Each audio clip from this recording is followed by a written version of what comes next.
fried rice and kumgal. Wow, it's so yummy.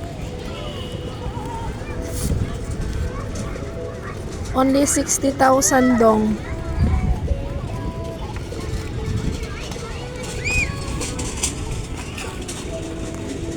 Ang daming kanin, tapos may ano pa siya, may itlog na sanisa, ano yan?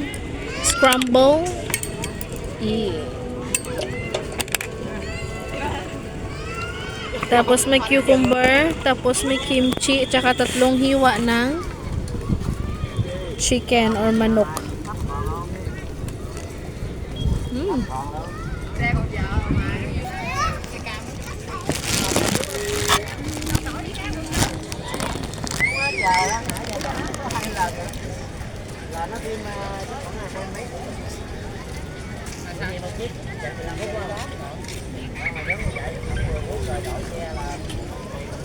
Nandito lang kami guys, oh, sa may park dito.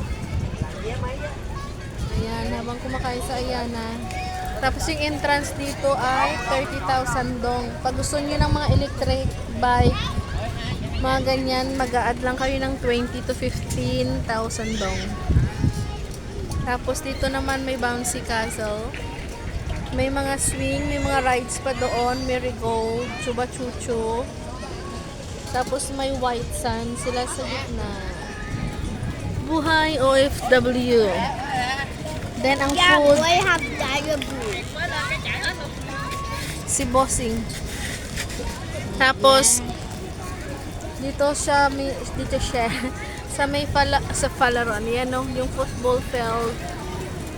At saka may bansiwan doon, may food na rin. Kung gusto mong, pag nagutom yung anak mo, pwede kang umorder ng kumga, bansiw,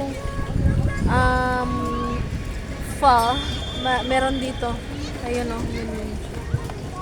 Ay doon. Ayun, basta yun. Tsaka pwede mo siyang dalhin dito. Ayan, si Bossing ko yun.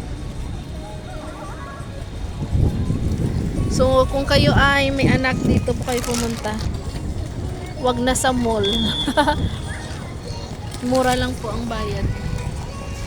Yan lang. Bye!